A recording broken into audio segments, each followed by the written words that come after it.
And then, hi everyone. So we're just going to wait for people to join. So when I see people coming in, and then we can start. So we'll give it a few minutes, and I will share. Um, I'll try and share it as well. And I will share. Yeah. Okay. So we've got two people. So let's hope that more people will join. So yeah, I need to share it. I need to share.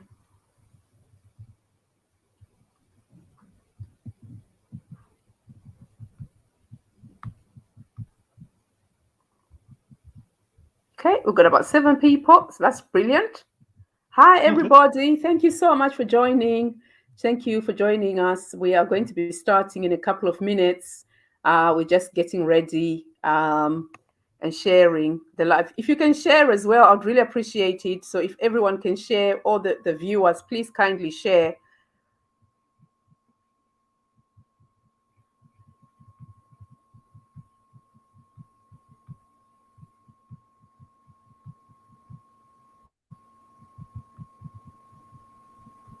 Hi, everyone. Thank you for coming.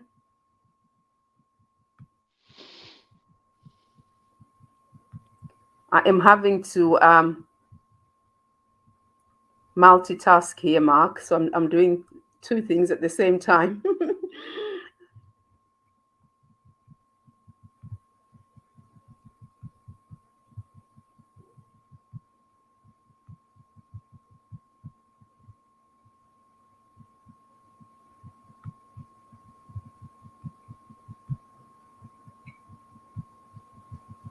Hi, everybody. Thank you so much for coming.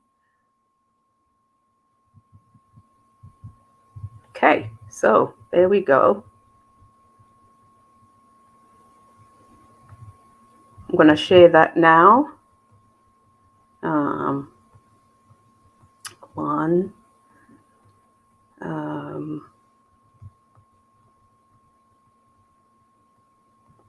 Thank you so much, everyone.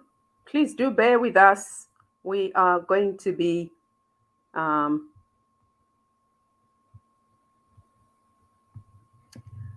okay, so good evening and welcome to all our viewers. We are so delighted that you have joined us. Please, can you share this live? So if I can start off by introducing myself. My name is Patricia Chinyoka, and I am the host on the Political Trends program on Change Radio. So welcome. We are the alternative voice to the state-owned propaganda media in Zimbabwe. For all those that know, the only media that exists is ZBC, and it caters to Zanu PF. So it's a partisan media service, and we are here to be able to share information from the opposition political party and other news. So we are an upcoming digital radio broadcasting from across the globe, from the UK, USA, China, South Africa, Australia. And our aim is to broadcast news affecting you in your communities and raising awareness of issues that affect people, from the running of the economy, education, health, political impacts, etc. And one of the things that we do is that we ask global leaders to hold to account dictatorships. And for this particular radio, we are talking about Zimbabwe, and we are asking global leaders to hold Idi Mnangagwa to account for the many atrocities he has and continues to commit. I was very delighted last week that the House of Lords in the UK raised the issue of the continued suspension of by-elections in Zimbabwe and the broader human rights discussions with the regime that the British government have been trying to have. Unfortunately, those messages are not being heard or are not being acted upon by the Zimbabwe government. But I'm very delighted tonight to be joined by Mark Themann, and he can pronounce his second name himself. I'll ask him to introduce himself, who's based in the United States. So he's an American citizen. He's very passionate about Zimbabwe. He's written a petition to the International Criminal Court, and he's calling for Idi Mnangagwa to be tried for the human rights atrocities. And so we are going to be hearing from Mark. And so just to kick us off, Mark, can you introduce yourself and tell us a little bit about who you are? Oh, yes. Anyway, I'm a Christian. I like to hike. I like to read. I like to read history books. Fantastic. So what is your interest in Zimbabwe? So, you've got this petition out. Can you talk to us about that petition, what it means to you, and what it is you're trying to get for the people of Zimbabwe? Yes, and I went to a wedding more than a decade ago in the San Juan Islands, and a woman named Samara Al-Balushi, who works on the anthropology department at the University of California, Irvine, told me about a guy named David Coulthard. Well, I got in contact with David Coulthard's sons, Scott and Doug, and have corresponded with David Coulthard. And I read David Coulthard's book, The Struggle Continues. I've read a book written by Peter Godwin. I've read about Zimbabwe, a book written by the historian Martin Meredith. And of course, what happened was I read about the 2018 post-election election violence after the election, and I read about the shooting of protesters by Zimbabwe's military in 2019, and I've read about Emerson Mnangagwa, about his career and the crimes that he's committed. Emerson Mnangagwa was Minister of State Security from 1980 to 1988. He was the Minister of Justice. He was Speaker of Parliament, and he ran Robert Mugabe's election campaign in 2008. And he orchestrated the violence against the Movement for Democratic Change Alliance in 2008. And first, I'll start off by talking about my petition. Says that Emerson Mnangagwa should be tried for crimes against humanity for his role in Gukurahundi, and for his and the shooting of protesters in 2019, and the rape by Zimbabwe's military, and the abductions, torture, rape, and murder that his government has committed. But anyway, I will start off by talking about his role in Gukurahundi, and the historian who wrote named Stuart Doran wrote an article in the Daily Maverick called Op-Ed, Mnangagwa and the Gukurahundi Fast and Fiction. Anyway, I will just read some paragraphs to let people know what his role was.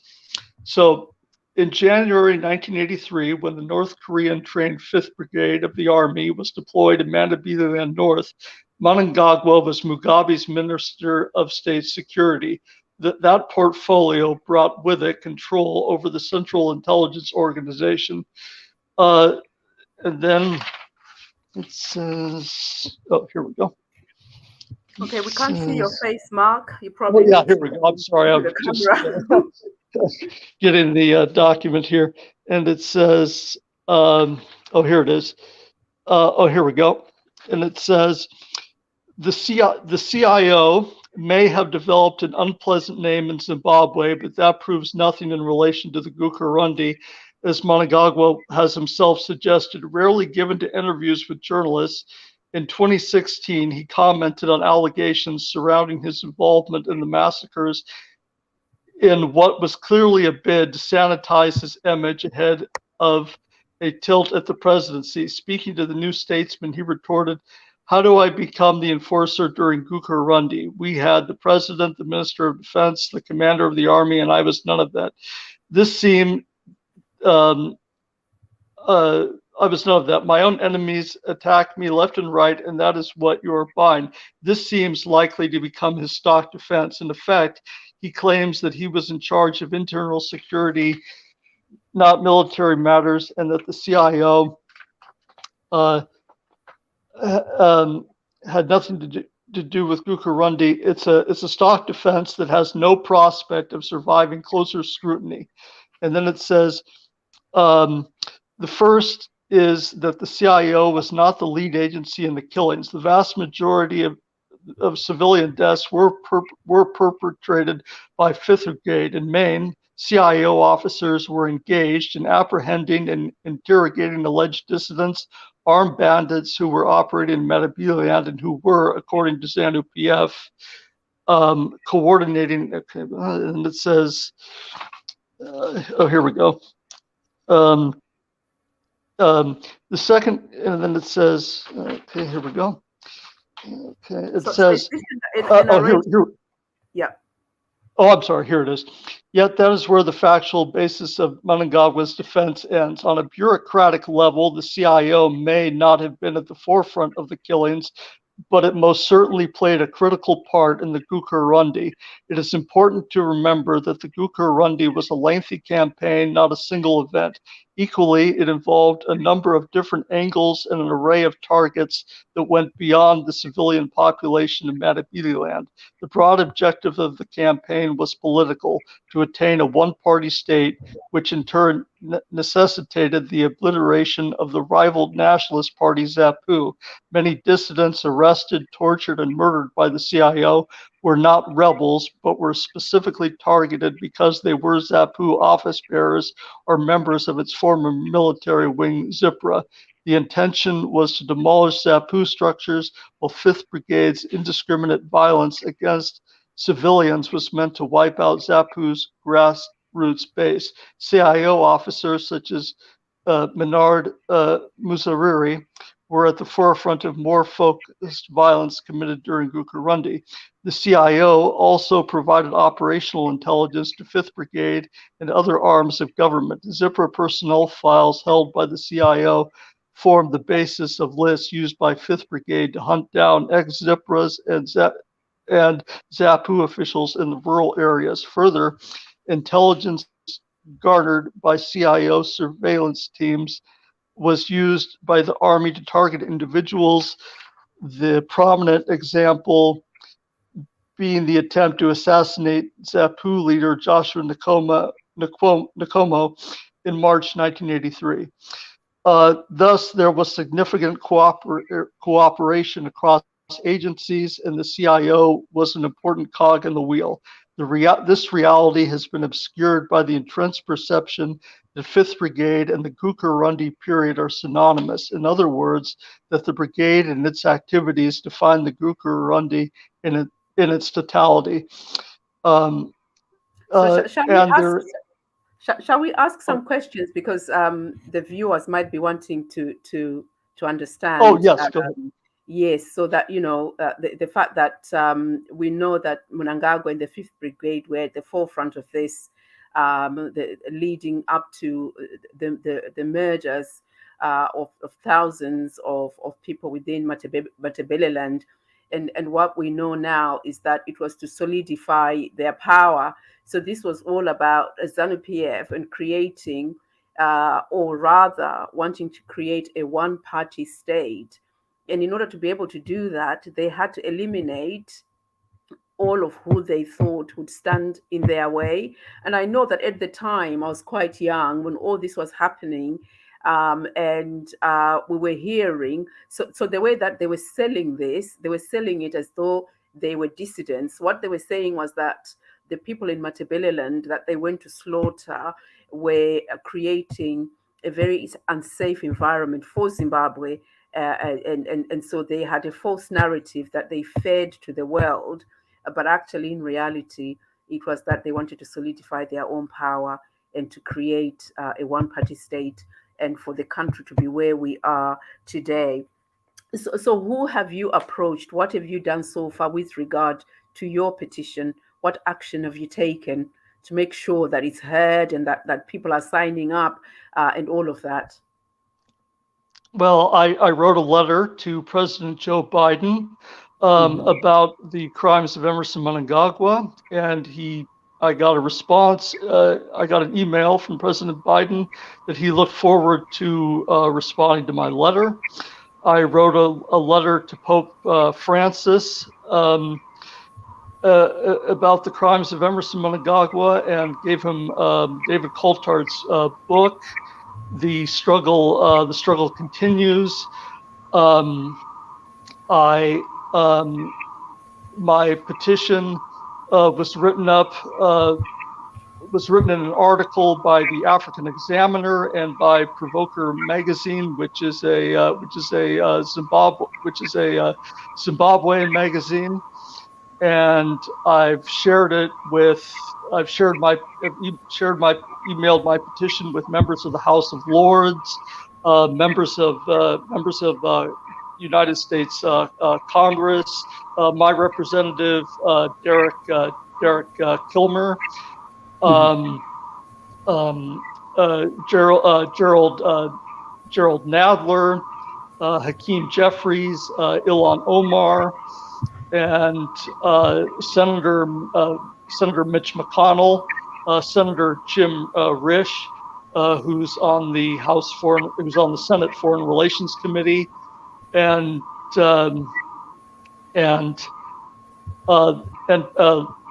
Pepperdine Law School, and so one of my plans is to try and get in contact with members of the Movement for Democratic Change Alliance in the United States to talk about my petition and ways in which we might be able to protest against the Zimbabwean government, or I should say Emerson Mnangagwa. Yes, yeah, because you know what, we didn't choose him as a president. He imposed himself on the people of Zimbabwe, and the people. The Emerson Mnangagwa overthrew Robert Mugabe in a coup in 2017. He stole the 2018 election from Nelson Chamisa. There's been a documentary about Nelson Chamisa that was shown at Sundance. So I think that President Joe Biden and members of Congress and House of Lords should know about Nelson Chamisa, his campaigning, and his getting ready for the 2023 election. And that there needs to be electoral reforms in Zimbabwe. Yes, I think that's important. You've touched a really good point there about the electoral reforms.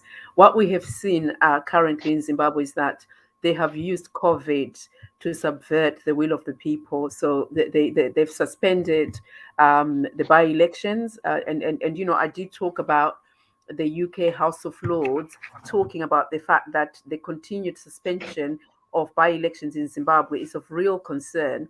But not only is it of real concern, but what we have seen in the last month is that President Nelson Chamisa of the MDC Alliance was under attack. So he's been visiting the country, meeting people, holding campaigns, and what Zanu PF have been doing is getting in his way.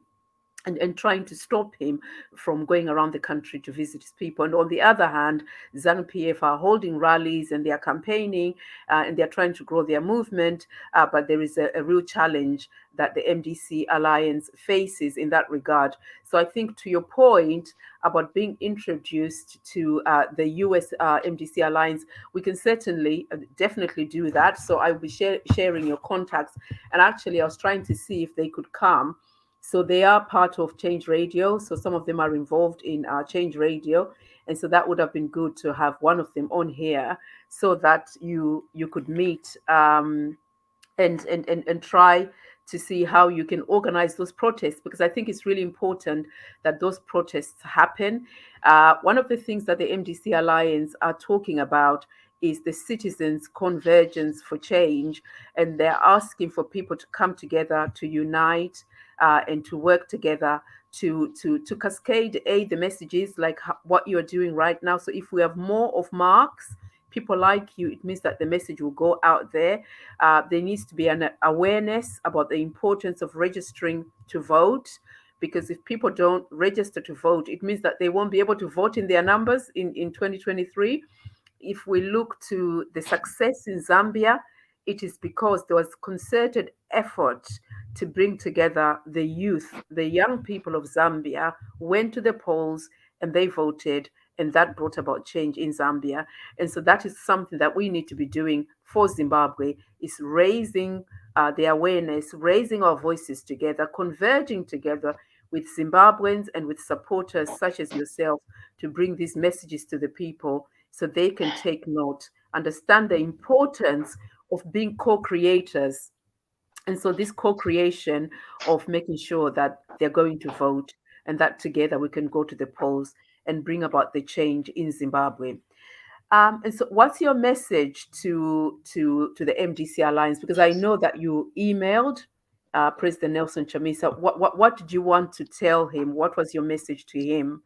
Oh, my message to Nelson Chamisa is that my petition to the International Criminal Court, it's on change.org, and that I've done a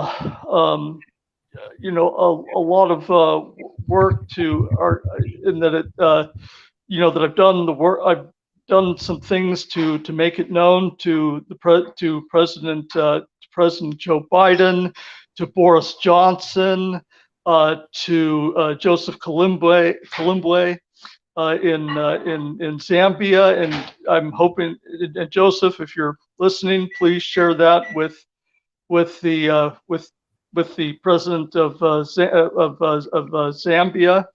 And my petition, of course, has been seen by people in Zambia, South Africa, and France, and just a number of different and that I just also want to just say to him that I think he's doing a good job campaigning, and that of course getting people registered to vote is a good is obviously important, is totally important, getting young people to register to vote, and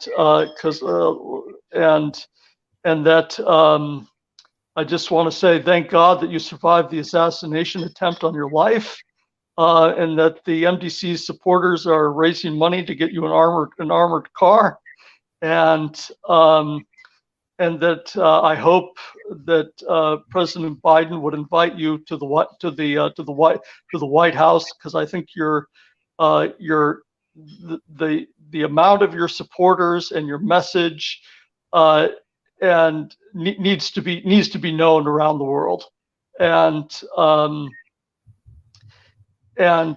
also that I want to help you in that. I want to help you in that regard, and that they're obviously Emerson Mnangagwa should be held accountable for his the crimes for his crimes. Thank you, Mark. And I think that's a very clear message there to President Nelson Chamisa, to say that, here is Mark, a U.S. activist, never been to Zimbabwe, but very passionate about seeing change, encouraging President Nelson Chamisa, and offering his support. And this is what we are looking for. We are looking for people that will come forward and become supporters and help to cascade some of those messages, particularly raising the challenges of human rights abuses that happen in the country, that continue to happen in the country. And as we go towards 2023, there is going to be an escalation of that violence. And so we need global leaders to take notice of that. And I'm really glad when you talk about President Biden meeting, that he would hopefully invite President Chamisa to the White House and, to have discussions around how, they can support Zimbabwe, because, we can't do it alone. We need others to come on board. So that message around citizens' convergence for change is a critical message for the MDC Alliance movement. And now, you've been featured, as you said, in some articles. What is your message to the people of Zimbabwe as we begin to wrap up? Because we'll finish in 5 minutes. What will you tell the people of Zimbabwe? My petition, it's on change.org, and just sign the petition and share it with family, friends, and world leaders. Yes, because I think that's really important. So do you have any plans to visit the UK at all? Because, the UK really benefits from, some of the campaigns and the protests that happen. And there's a petition that John is going to be submitting to number 10. So that is the Prime Minister's office, again, highlighting the issues faced in Zimbabwe and calling for their support to step in and act, because I think what's lacking at the moment is that we are not seeing global leaders speaking out against some of the things that are happening in Zimbabwe, and it almost feels as if they are being embraced, and there's a softly approach that is being used for the regime, and which is unacceptable. Yeah, I think that what needs to be done is that the MDC Alliance branches, especially in the United States, England, Australia, and other places, they need to not only protest Emerson Mnangagwa's crimes, but they also need to of course, need to get in touch with politicians who find politicians who will endorse the petition and Nelson Chamisa, and that's what I'm trying to do, and hopefully I'm going to try and get my representative and members of the Senate. I'm going to try and get them to show that solidarity. So anyway, that's my plan. And there's some I know some people who I think would be interested in helping me with that, and it's something that needs to be I think coordinated amongst the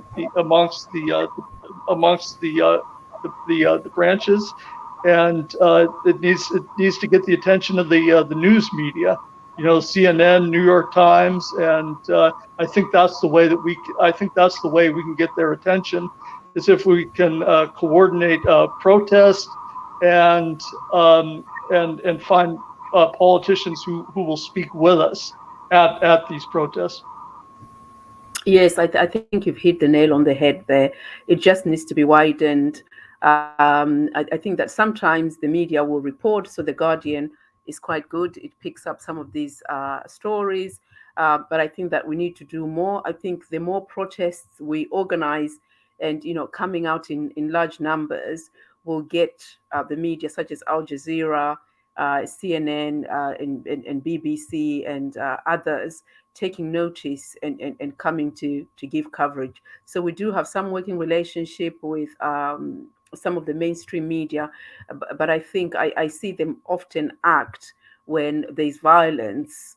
But what we want to see the media doing is that we need them to be responsible media that listen and hear, because there are a lot of stories that are coming out of Zimbabwe, and we need them to help amplify those stories, because it is through those stories that global leaders will take notice, that MPs, for example, here in the UK, in the last few weeks, there's been a spotlight on Zimbabwe. So that's really, really been helpful, that they've been talking about it.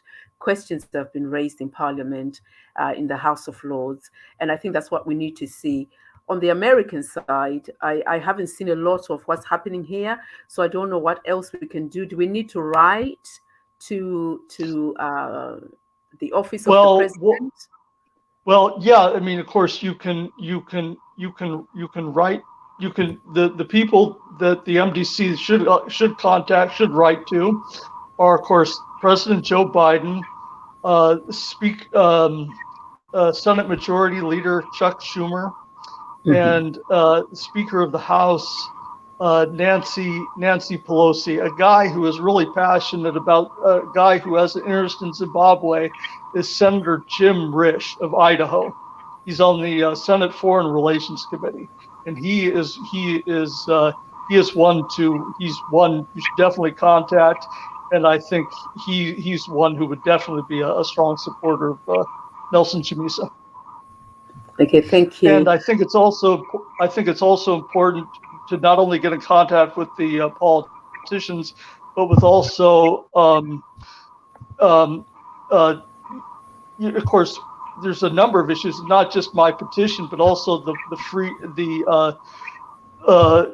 man known as Mako. I'm sorry, I'm not pronouncing his full name, but anyway, the Mako, the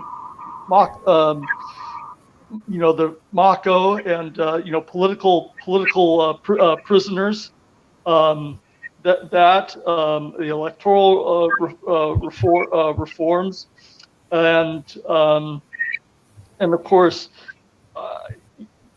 the internet, and his case, I mean, should really be well known. He's a prisoner of conscience, and he wrote a letter that was published in the Daily Maverick about his time in prison for opposing Emerson Mnangagwa and Zanu PF, and so I think his case needs to get a high profile, and I just think that people in the United States and around the world, they need to just be given some of this information about Emerson Mnangagwa's crimes. I was going to elaborate some more if we had time, because I'm just going to list some sources basically. The Zimbabwean journalist Zinzeli did a documentary about Gukurahundi, and there's another documentary that was done called Children of the Genocide, and it shows video of Emerson Mnangagwa parading alleged dissidents. And I just wanted to read this last part, and it says, this is relating to Gukurahundi. It says, Mnangagwa was Mugabe's point man on security-related matters, a role that incorporated strategy, implementation, and a range of portfolios. Likewise, frequently met with army commanders, transmitting decisions made by the political leadership and discussing operational questions. The notion that he was restricted within the narrow vertical margins of the CIO's official intelligence function is sheer falsehood. Along with Mugabe and the minister responsible for defense, Sidney Sekeria, May, none of the Zanu politicians was more embroiled in the Gukurahundi than Mnangagwa. He was not the architect, but he was one of them. Of that, there is no doubt. So I mean, and then in 2008 when he ran Robert Mugabe's election, the Guardian obtained a document that shows that Emerson Mnangagwa, or the Guardian got a document that shows that Emerson Mnangagwa orchestrated the violence against the MDC. So I think it's, David Coulthard said in a article in the Evening Standard that using that a government, when it uses its military to terrorize a population, that's a crime, that violates the Treaty of Rome, and that's exactly and then of course Emerson Mnangagwa, and then of course in 2019, there were some protesters who were shot and some women who were raped by Zimbabwe's military, and then of course, I mean, there've been people who there have been journalists arrested and people abducted, tortured, raped, and murdered, by Emerson Mnangagwa's government. So. Yes, so there's a lot, of those atrocities that are well documented, as well as the evidence. So, on the 1st of August, the 6 people that were shot in broad daylight, these were innocent people that were going about their business. And in 2019, between the 12th and the 24th of January, about 17 people were killed and 50 women raped. And these 50 women, so these 16 days, days that the international 16 days of activism against gender-based violence. And I just want to remember the 50 women that were raped, and some of the women that died in 2018 at the hands of the state. And so, in terms of the numbers that we know about the women who were raped, I think the number is quite high. So these 50 are the ones that spoke to someone anonymously in confidence. So it could be a higher number of women that suffered that violent sexual assaults. There were so many other deaths in between. So, between 2017, when Mnangagwa took over via the coup, to today, I think there's been a lot of deaths in between and a lot of atrocities that have been committed. So it's so important that people can sign this petition. So what I've done, I've shared the link of the petition here. So hopefully people can click into it and sign that petition. So you're looking for 2,500, you're up to 2,100. I think if people converge for change, we should be having really 100,000 people signing the petition. So the call to action today to all of the viewers is, please, let's unite for change. And how do we unite for change? So the first thing is, there's a petition out. Please sign the petition. The second thing is, please amplify these messages. Share this video. If you're on Twitter, please tweet messages of solidarity. If you can give, when Change Radio asks for financial support, please consider giving, because that money goes to educating the communities in Zimbabwe about the importance of registering to vote, because we need every person that is of voting age to be out there in July to tick a box for Nelson Chamisa and to kick out Mnangagwa. So it's really important that we can converge for that change. So I just wondered if you had anything else that you'd like to say, Mark, before we wrap up. Yes, I just wanted to say, if anybody who signs my petition, if you know how to get in contact with if you can get in contact with people of the media, celebrities, and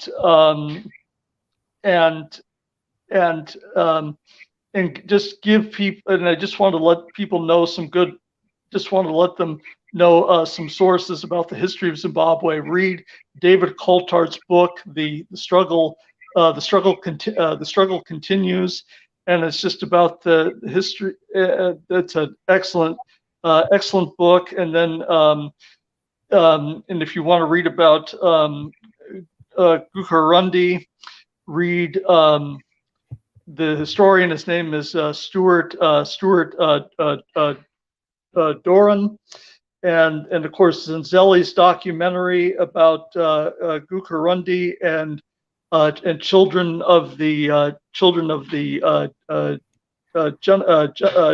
genocide. And also, I just wanted to mention, if you want to read about some people who you can follow on Twitter, just Nelson Chamisa, David Coulthard, Tendai Biddy, and if you want to hear what the message of the MDC is and what they're trying to do. Yes, thank you so much. I've actually put that in there. I can see that but yes, I have put to follow at Nelson Chamisa so that people can follow Nelson Chamisa. And I think I would like to bring you back again at some point so that you can talk more about the petition and also whether you've had any responses from some of those people that you have written to. So I want to take this opportunity to say thank you so much, Mark, for joining me. Thank you for the solidarity. It's really appreciated. I will connect you to the MDC Alliance office in North America, to the chair, Tawanda Jokora, and he'll be in touch with you. Maybe, I don't know what time it is there. So it's it's nearly 8 o'clock here in the UK, but I'm sure that he'll be in touch with you as soon as. So thank you. It's 11:40. Oh, it's 11:41 Pacific Standard Time. So. Okay, thank you. So the North America MDC Alliance office will get in contact with you. So thank you so much. We'll bring you back again maybe in a few weeks' time so we can talk about the progress that's being made on the petition, but also by that time the petition that is being put to number 10 would hopefully have gone through on the 2nd of December, so we can have John joining us. And we're also hoping to have other opposition political party activists from other countries or on the same show, so we can share ideas, share knowledge, but also be able to support with the amplification of our messaging. So thank you so much. So to all our viewers, I just want to say thank you for having joined us, and thank you for having come to listen to Mark and to hear about his petition to the International Criminal Court, and his calling for the court to bring Mnangagwa to justice for the human rights abuses that he has committed over the last 41 years. There's a call to action. We are asking all of you to converge for change. Let's unite that are going on in Zimbabwe, and that includes, I'll spell them out. One, please sign the petition because it's important. We have more signatories. Number two, please consider supporting in some way, i.e., either by funding the work that is going on the ground in Zimbabwe to enable the educating of voter, the importance of voting, so that people are aware about the importance of voting and that people can be enabled to go and register to vote. So that's really, really critical that is happening in the country, particularly tapping into the youth, because it is the voice of the youth, it is the vote of the youth that will bring about change in Zimbabwe. If you're based in the diaspora, if you're on social media, please help to amplify our messages. Please follow at Nelson Chamisa, follow at Change Radio, come to our Facebook, join in when we do these sessions and help us to amplify these messages. And more importantly, we can give money. We need money. please do get in contact, inbox us, and we can signpost you to where you need to go to support us. So a big thank you, and we will see you again back here on the Political Trends program in a couple of weeks' time. Thank you, everyone. Bye bye.